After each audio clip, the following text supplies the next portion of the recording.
Hey guys, it's Cynthia. Welcome back to my channel. So today I just want to share with you guys some of my top 5 favorite skincare tools. These are things that I regularly use in my skincare routine, and I found they've been really helpful in improving my skin texture, appearance, and just overall skin health. The first tool I want to talk about is the Silicone face scrubber.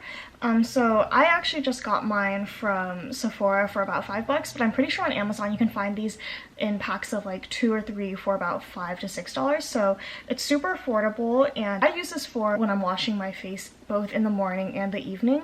The cleanser that I use does not foam up, nor does it have like any texture in it.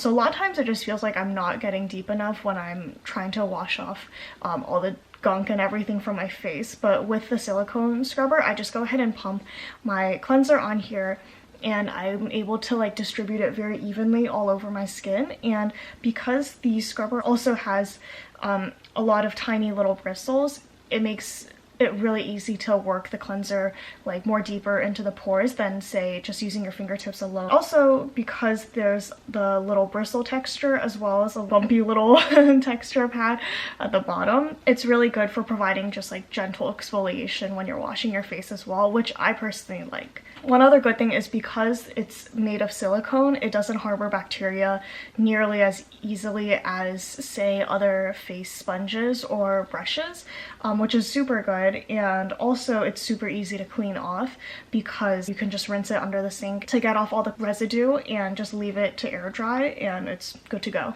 So the second tool I want to talk about is the Jade Gua Sha. So this is something that I also use both morning and evening. It's a little bit more time consuming, so I used to only use it in the evening, but since we've been on lockdown, I've been incorporating this in my morning routine as well. But what the Jade Gua Sha is good for is relieving a lot of tension and stress that's been built up like your face and décolletage neck area. And what you do is you kind of just scrape it against certain parts of your face, which will help increase the blood circulation and the blood flow. And also it's supposed to like relieve toxins, but that's kind of a vague statement. But just in general, it does help with bloating and just kind of lifting the face. This is something that's been used in a lot of like traditional Chinese skincare for many years. I've only been using the Gua Sha in my skincare routine for about 2 years or so, but I do really like it, and I feel like it's a very good preventative measure for the long term. Typically when you're using the Gua Sha in your routine, you want to make sure there's some sort of slip on your face, whether that means you've already applied some oil, or for me, what I like to do is I actually like to use this while I'm cleansing my face. So after I've gone over my face with my silicone scrubber and gotten my cleanser all over, I'll go in with my Gua Sha to go start going through the different corners of my face that way. And the reason I do that is because I'm a little bit of a germaphobe, and I like to be able to just wash off all the cleanser afterwards. But you can do it with oil, or you can do the way that I do. It's mostly just about the motions. And I'll link a good tutorial for how to use the Gua Sha because I am not a professional and I don't want to take too much time doing so in this video. So the next tool that I want to talk about is probably a little bit controversial, but it's honestly just a really good pair of tweezers. And I typically will use my tweezers for if I need to pop a pimple, which is the controversial part, because granted, we should all practice self-control and not pick at our skin and touch, you know, the sensitive parts. But sometimes there are just those pimples that are honestly better off like popped and out of your face than like sitting there and still like throbbing and like really swollen and painful. So that's when the tweezers come in. So I have a pair that's slanted and also flat. I find that to be less risky compared to say just like a tweezers that come to like a very sharp tip, because that way you could potentially poke at other parts of your face and it could just be a lot more damaging.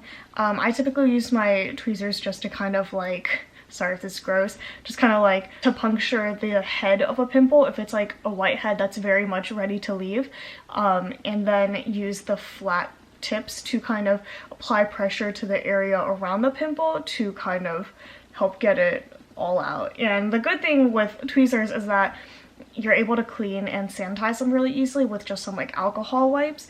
And also on top of that, it's a lot more precise than say just your fingers if you're trying to like pop a pimple or something. And usually after I pop my pimples, I'll go in with a pimple sticker right away, and I'll use my tweezers to just kind of stick it on, and that'll kind of take care of like the little open wound and absorb all the gunk out overnight anyway. So just in general, I feel like tweezers offer a lot more precision when you're trying to, you know, do any little skin surgeries.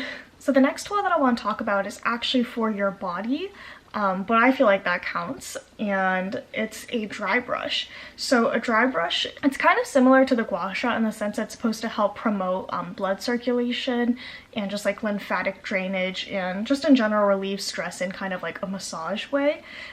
So the one that I have fits well into like my hand, and the bristles are very stiff and firm and dense, and that's usually what you're looking for in a dry brush. And so dry brushing is good for, again, blood flow, but also it offers good exfoliation. So I typically use the dry brush on my legs mostly. I focus on my legs before I take a shower. I find that it's like kind of like a good pre-shower exfoliation. And when I am dry brushing, I like to focus on the back of my legs particularly, because this isn't proven, but it's also said to be good for helping to reduce cellulite. So I'll usually go in and brush upwards to try and help with that as well. I'll also link a video that'll kind of go through how you should dry brush your body and different parts and the direction you're supposed to brush in and all of that, so you can see if that's something you want to incorporate into your routine as well. One thing to consider though is that since it is like dry exfoliation and the bristles are honestly a little bit abrasive, just know that it might kind of hurt at first when you're doing it, because you also need to apply pressure, but over time it definitely becomes less painful and more like soothing if anything. But if you do have sensitive skin conditions like eczema or psoriasis, I would say probably err on the side of caution and skip this step, but otherwise maybe give it a try.